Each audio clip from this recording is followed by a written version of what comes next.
everything that you see on commercials these days, everything that's being pushed is promising happiness. So this supplement will make you happy, or, get this car. This car will make you happy. There's so many things like eat this yogurt and you will feel so happy. And I don't think happiness is the goal, because happiness it's an emotional state. It's not something that's supposed to be maintained forever. So I think more of the area that we should be shooting for is contentment and satisfaction. I think those are more of the areas where we should be shooting for. And it's not a veterinary specific issue. It's a worldwide issue right now, since especially mental health is a big hot button issue. That is Jeanice Waird, and this is the VIN Foundation's Veterinary Pulse podcast. I'm Jordan Ben-Shia, Executive Director of the VIN Foundation. Join me as I talk with veterinary colleagues about critical topics and share stories. Stories that connect us as humans, as animals, as a veterinary community. This podcast is made possible by individuals like you who donate to the VIN Foundation. Thank you. Please check the episode notes for bios, links, and information mentioned. Hi, Jeanice. Welcome to the podcast. Hi, I'm so happy to be here. Wonderful. I'm thrilled to have you. We've been chatting about having this conversation for a while, and I'm glad that we were finally able to make it work. Me too. I really enjoy having conversations like this, so I was super excited to reach out to you. Wonderful. This is why we created the podcast, was really to share these stories, which I think helps us connect as humans and learning from each other. And everybody's story is so fascinating, and there's always opportunities for connection that you might not expect. Mm-hmm. I agree. So share with us your journey into veterinary medicine. Was there an aha moment where you knew it was the profession for you? Did you have a bunny that you loved at age 5? Was there? What did your journey look like? Well, I actually grew up on a dairy farm upstate New York. And of course, I was around animals most of my life, and especially cats. My parents had just a barn full of cats. And initially, I just knew that I liked science. Science was something I excelled in. I really enjoyed it, especially biology, physiology. So I actually intended initially to go into the human medical field. And I took a couple courses in high school that were offered to kind of feel out the field. But after a little while, I kind of started to question, especially once I graduated high school. I just wasn't sure where I wanted to go. That spark hadn't happened yet. And I was actually Googling, I remember this very specifically. I was sitting at the computer and I was Googling different programs at the college that I was looking at. And I got really frustrated. And I turned around and my cat always sat on the chair behind me. And I kind of looked at him and I was petting him and I was like, I like to make you happy. So that was the night that I changed into the technician program, and I've been in the vet field ever since. So Was that when you were in high school? Yes. Looking at colleges, or okay? Yeah. So I was in the Air National Guard right when I got out of high school. So it's something where you go to basic training and you go to your trade school training, and then you can get home, and then it's 1 month a year to 1 weekend a month, 2 weeks a year. I haven't been in there for a long time. So I was home and I was looking at colleges, and I'd taken 1 semester of liberal arts, and I was just trying to figure out what I wanted to do. And it was just that one moment that kind of made that spark. And I think everybody comes into it knowing that they love animals, that they just really enjoy the companionship that they bring. And that was definitely, I always knew I wanted that companionship, but I wasn't really excited about the idea. I didn't really want to do surgery. I didn't really want to diagnose. I like to have my hands in things, and that gave me a lot more flexibility to do a lot more of the I would say more fun stuff. To me, it just sounded more fun. So yeah, it was a great way to get into the field. And I ended up obviously working in general practice first, just right out of school. And it was a very rural environment. So when I first came out of school, I didn't utilize my skills very much because the veterinarians always held the patients. They always did the x-rays. It was more of just kind of glorified patient restraint. And then I ended up moving to where I now live in Illinois. And in this area, it was much more hands-on. It was much more utilizing the skills how I felt they should have been utilized. So it was very engaging and motivating when I moved, which I don't know if I would have remained in the field as long as I have if I hadn't have moved somewhere where they utilize their technicians appropriately. So can you give an example of that? Well, up in New York, I never really placed catheters. And when I moved to Illinois, I kind of had to relearn that skill because that was technicians' jobs to place catheters. Like something as simple as that was new to me. I was great at toenail trims and anal glands because we could do those all the time. But those more technical things like placing urinary catheters or placing like IV catheters, intubating, like everything basically was obviously I knew how to perform those activities, but when you don't do them for 3 years and then you're expected to do them again, it was a culture shock. But it was also super motivating to be able to actually do what my credential, since I took a board exam, the thing I'm supposed to be doing. It was very exciting. And are you still in practice now? I'm actually off the clinic floor now. So I've shot through a couple different positions in my career. So initially, certified veterinary technician in general practice in New York, and then I moved to Illinois, stayed in general practice for a few more years, and then I actually transferred into a role at the University of Illinois at their veterinary teaching hospital, which was an amazing experience. I was in the ICU for about only 9 months. I'm definitely not the kind of individual who is fueled by chaos.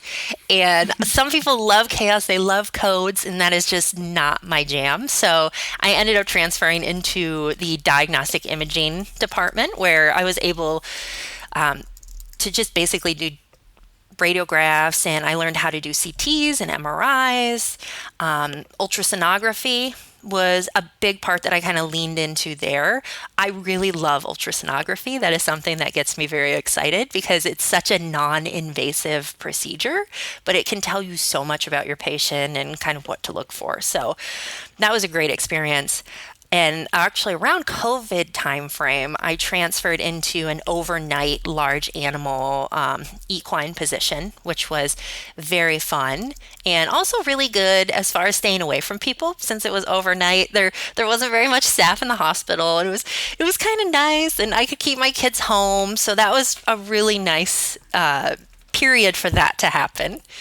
And then I moved into the role of charge auditor, where I would just basically check over charges, make sure that we were charging for what we should. That was a tough role, and I think most practices have issues with that type of role or like double checking their finances because we do feel that urge. We want to help as many clients as possible, and we do end up cutting corners. But when you cut corners, you can't provide the support you need. You can't pay your people. You can't pay for your building. So there was some tough conversations within that position, but and was that also at the University of Illinois? Yes. Yep. Okay. But I really enjoyed the conversations. I really enjoyed talking with all the different sections of the hospital. There's so many great individuals working there and just doing their best. So it was just a fantastic experience again. And then I ended up having a stint as a practice manager for 3 of the practices in this area. So you left University of Illinois and went to a private practice? Yes. And it was actually a corporate practice, which I have mixed feelings about corporate, which I think many individuals within the veterinary field do. And I like the idea. They talk big, but when they don't follow through with their actions, that's where I started to have a problem. So I ended up leaving that role. And looking back, I feel like I'm very self-aware most of the time. And obviously, when you come out of a bad situation, you have a tendency to look back on it and kind of blame everything on the outside source. But looking back now, I grew so much from that situation, coming out of it, knowing that like I was trying to do way too much. I was trying to coddle my team members. I wasn't allowing them the room to spread their wings in that role. So just so much that I learned from that role. And I'm currently with VSPN, so the Veterinary Support Personnel Network through VIN. And I'm currently working with the Continuing Education Department, which is definitely my jam. I love talking to people about continuing education and just honing your skills and kind of like making that niche in the field for yourself and making yourself just more employable. You can go anywhere, you can do anything, just find your niche, and that's really important. And I'm moving into an exclusive VSPN role here in the future, and hopefully we can try to get a little bit more medical staff, administrative staff involved in what's going on in veterinary medicine. Are there aspects of practice that you miss? I do miss the interactions with the pets, and getting a little bit older, it was actually kind of nice transitioning from a small animal gig to a large animal gig because you can't force large animals to do anything. So I didn't have to like hold down the 120-pound like Great Dane or anything like that because I do have lower back issues. So it was kind of nice kind of transitioning out from that role. But as far as just, I still want to place catheters so bad and draw blood and like all the fun medical things that I've always enjoyed. I still enjoy them. And I think I could jump right back in that role if I wanted to. But I have two young kids, a 7 and 11-year-old, and they keep me busy. And I'm just really kind of directing my passions elsewhere, where I feel like I can make more of an impact now since I've went through the gauntlet and I've come out the other end. And I'd really like to be able to be the support for some individuals that I didn't get when I was first coming into the field. I don't want new individuals, new graduates coming into the field and feeling like they're just dropped in the deep end and everyone's expecting them to swim, but not giving them a life preserver. So that's a really hard part of coming into the veterinary field and being green. And how do you see the veterinary support staff role in vet med today? And I'm sort of saying veterinary support staff with air quotes because do you also think that's an appropriate phrase, or how would you describe those who are in vet med on the practice floor but aren't veterinarians? Sure. Well, I think in my mind it's separated into two different categories. So you have the veterinary medical support staff and you have the administrative support staff, which I'm not saying that they can't cross over because some people have, like, you wear multiple hats within the veterinary field. But if we're talking about technicians and veterinary assistants, the individuals who help with more of the medical management of the patients, I think are more of the veterinary medical support personnel. Where if you have more administrative, that's practice managers and receptionists and those types of individuals. And we can't forget kennel staff as well. I actually put them into the medical side because they have so much of a responsibility to monitor the pets that are staying with them and alerting the veterinarians and the technicians that there might be a problem. So I have a very deep respect for kennel attendants and kennel staff because they have a lot on their plate to deal with. So that's how I would kind of separate the two groups. And also they get very different training on both sides. When you're a veterinary technician, a lot of times they don't have much contact with the owners that are coming into the practice. Whereas obviously the receptionist is kind of the first person they see or the first person they talk to on the phone. the training definitely needs to be there for the administrative staff.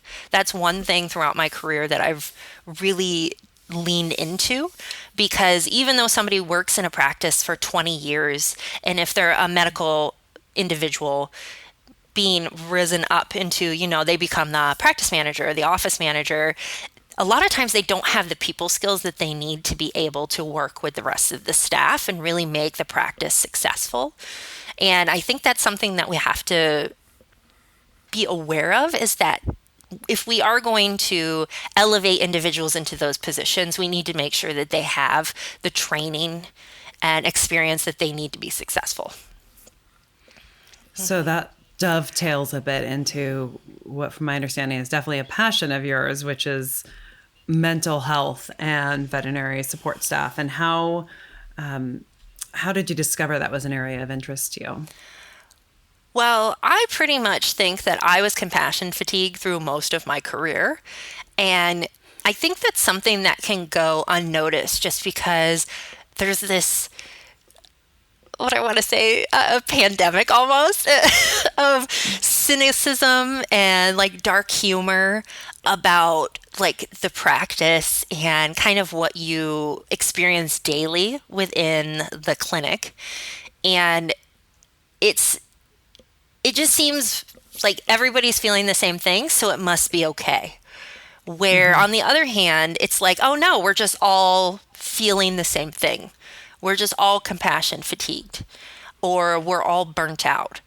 And the one thing that I always like to tell individuals is there's a big push, especially for consumerism, where everything that you see on commercials these days, everything that's being pushed is promising happiness. So this supplement will make you happy, or, get this car. This car will make you happy. There's so many things, like eat this yogurt and you will feel so happy. And I don't think happiness is the goal, because happiness it's an emotional state. It's not something that's supposed to be maintained forever. So I think more of the area that we should be shooting for is contentment and satisfaction. I think those are more of the areas where we should be shooting for. And it's not a veterinary specific issue. It's a worldwide issue right now, since especially mental health is a big hot button issue at the moment. And I think a lot of people now are looking at the societal norms and the way structures are set up, to kind of take some of the weight off of us, like the blame, like, oh, I'm not eating enough yogurt to be feeling better, or I don't have money to buy this new like exercise equipment that promises that I'll be better, so I'm failing. So a lot of people have like a lot of personal judgment on themselves because of all the shoulds that get thrown around, like I should be doing this or I should be doing that, where self-compassion is such a huge part of deciding that, you know what, this isn't normal and I need to do something to change things. And I think that's kind of where I hit.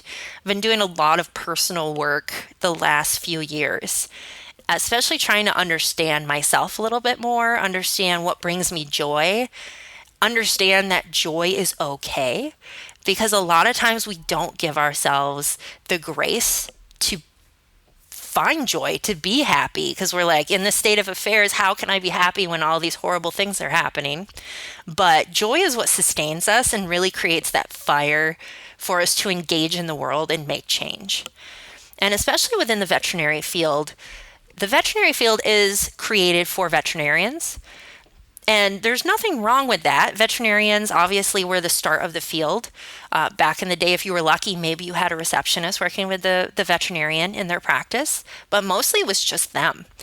But at that time, it was a lot more farm animals, like produce animals, dairy, meats, that kind of thing. They weren't companion animals as much as the huge explosion that is occurring now, with so many people getting animals. Like, what did they say? Plants are the new pets and pets are the new kids. And I'm not sure what kids are, but it's become a thing where the practice is so much more emotionally charged because of the connection that we're now having with our pets.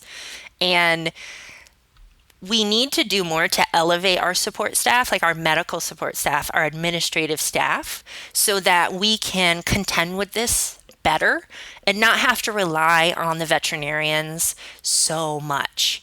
Because if we keep relying on the skills of the veterinarian, it's just not capable. Like, nobody is capable of doing all the things that we are asking of veterinarians right now. We need to be able to elevate the other staff members within our team so that we take some pressure off the veterinarians and we let them do what they graduated to do and what they enjoy doing, and have the other individuals work to the top of their certification so that we can release a little bit of the pressure and try to move forward and hopefully not lose as many people from the field in the process. That's tough. Do you feel that COVID had a huge impact on support staff because they suddenly became a lot of the front lines, right? So when you went to vet clinic, you weren't able to go inside for definitely 1-2 years plus potentially depending on where you lived. And that all of a sudden put, it seems, support staff as that frontline person where they're used to more being behind the scenes and not having that initial human reaction or interaction rather. And that, like, having to manage that emotional intelligence of dealing with the pet owner and then, managing that specifically. Sure. I think COVID brought up a lot of deficiencies that we have within the field, that we've had within the field. It just made them a lot more pronounced. And I agree, we did ask a lot more of the administrative staff, especially when we were going through that time frame, and it was really uncomfortable, and we don't like being uncomfortable just as human beings. There's a weird dissonance that happens when we're just like not in our element. We're not used to this. It's a big change. I think that also kind of shook a lot of the individuals who maybe were on the fence of being like, maybe this isn't for me. I think that kind of pushed them off the cliff a little bit easier. So I think we saw quite a few individuals just kind of giving in and being like, it's not worth it. It was very stressful at that time. And it's really hard to get through a stressful situation if you're already stressed, if you don't have the emotional resources to do what you're doing on a daily basis, and then you're asked to give even more. That is a crushing weight that I think a lot of people just don't want to deal with, which I don't blame them. It's difficult. And I think also training wise, I think that impacted everyone a lot because we had to define our roles a little bit more clearly. Like, who is going out to the car? Like, who's checking in these individuals? Like, is the receptionist going out and bringing the pet in the doors? Like how is this working? So having that set structure is important, especially when you're talking about roles within the practice and creating a safe space so everybody kind of knows what their roles are and they don't feel like they're stepping on people's toes.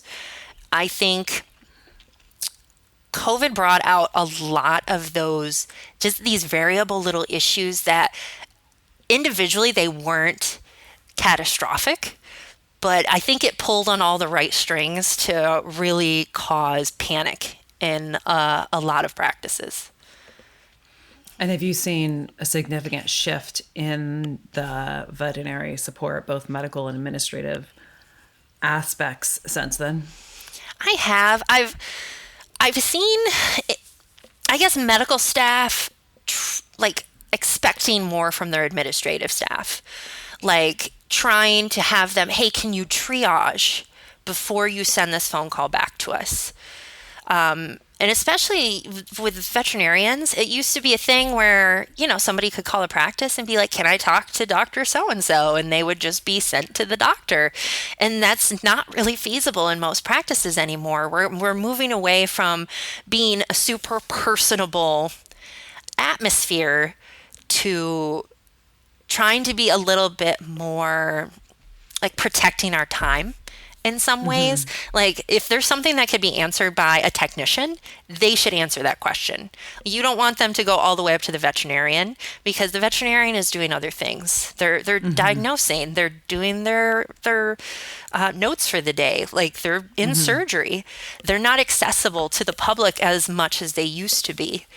So I think that is a big change where the responsibilities are kind of moving up a little bit, like to protect everybody's time and sanity, really, because the veterinarian can't do everything. So the technicians are kind of taking over a little bit more, and then the receptionists have higher expectations and so on and so forth. So what are some of the resources you see in VetMed that are available for veterinary support staff from a wellness perspective? I love support groups that you can reach out to. There's lots of message boards. Being able to discuss things openly is a huge part of being in VetMed and kind of releasing that tension that we build up over time with all of our unfortunate medical cases. Also, you can see medical, like mental health resources, basically most veterinary organizations. AVMA has a page about mental health, and it has a whole bunch of different articles. I do want to point out that resources not within veterinary medicine are also very important. Like we don't need to stick within veterinary medicine. We can go outside of that as well. There's so many good podcasts that go over mental health and wellness. I listen to several that just kind of give me a different perspective on things on a daily basis. And I think the more you hear, the more that you take in, the better as far as mental health is concerned. And I have a course that is going to be coming up on VSPN here in the next year or so on what real self-care actually looks like.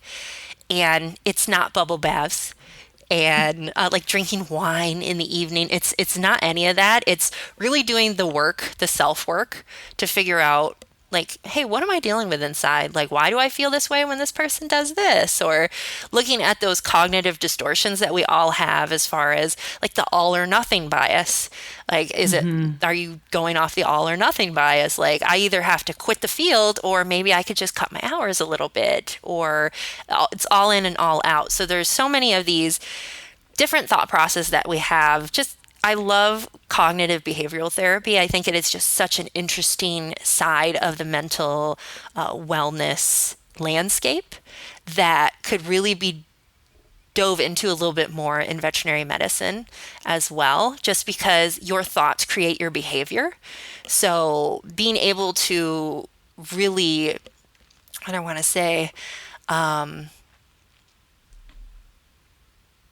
stand up to your thoughts. If you're having negative thoughts, being able to say, well, is that real? Like, can I find real proof for that or not? Because our brains lie to us all the time. So really digging into more resources that have you really understand yourself, which I love learning stuff about myself. I assume most people do. We're very self-centered as a human species. So I assume everybody likes learning more information about themselves. And really, it helps you throughout your day to put everything in perspective.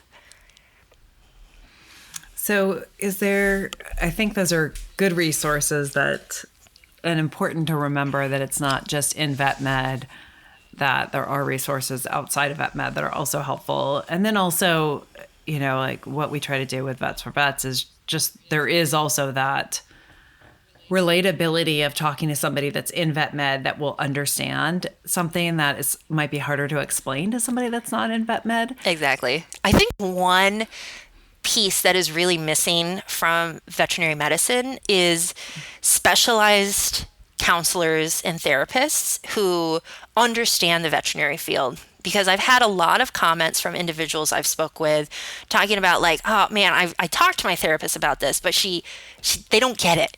They just don't get it. They don't get the atmosphere of vet med, and they don't see it in the bigger picture. And I can't I spend a lot of time trying to explain to my therapist why this is a thing. And it would be a lot easier if I could just talk to somebody who knows what I'm talking about, like knows what's going on in vet med and the little like details. Because there are a lot of nuances in our veterinary medicine culture that I think really play into a lot of different perceptions of how we feel about things. So I think that's one thing that I would really like to see more of, especially maybe in these more corporate organizations. Maybe we got to do some nudging to be like, hey, you know what would be cool? Yeah, because we definitely hear that with Vets for Vets, is that it's really that peer-to-peer support from somebody that understands it. Because it's almost like you get to leapfrog a whole lack of understanding there, right? And that's just super beneficial. And there's so much benefit in that we definitely see. You've been so generous with your time. I really appreciate it. Is there anything else you want to leave our audience with? I don't think so. I just want to tell everybody, like, if you're feeling horrible, it's not your fault. We're all going through a systemic change right now, and society is set up in a way that does not benefit workers, and it's not your fault. So look for little things that you can do to improve your situation. Sometimes it's hard to see the little things because it's a huge problem, but working one little piece at a time, doing what you can. Like, I don't think I'm going to change the world with my continuing education, but if I can affect one individual when I'm having a conversation with someone, that's one person who maybe I've helped. So the same thing in practice, if there's something that you see that you're like, hey, this is a broken system, let's try this. Like, each piece is a step in the right direction. So maybe I'm trying to promote that. Wonderful. And one of my favorite questions is, do you have a secret talent or something that you enjoy doing that others might not know about? The answers that we get are all over the map. So, and usually not what I'm expecting or would have even considered. Yeah. I love dancing. Oh, there you go. Yeah, I love dancing. What kind of dancing? Just whatever I feel like. I'm not trained. I just, I'll just put on some loud music, usually when my kids and husband are away, and just do whatever I feel like and just move with the music. Party. I love music so much. It moves me. It just moves my soul. It's one of my joys. So, yeah. That's wonderful. I love it. Instant dance party. That can be it can be a big mood shifter too, right? Oh, it so can. But usually I have to be in the right mood. Right. But yeah. But sometimes I feel like you put on a song and it can also shift your mood. Oh, right? Yeah, definitely. And maybe that's a little challenge. Everybody do like a 5-minute dance party. Exactly. Put on your favorite song. Find the music that brings you joy and just enjoy it. Well, thank you so much. I really appreciate your time. Yeah, thank you so much for having me. Thank you for joining us for this episode of the Veterinary Pulse. Please check the episode notes for additional information referenced in the podcast. If you enjoyed this podcast, please follow, subscribe, and share a review. We welcome feedback and hope you will tune in again. You can find out more about the VIN Foundation through our website, vinfoundation.org, and our social media channels. Thank you for being here. Be well.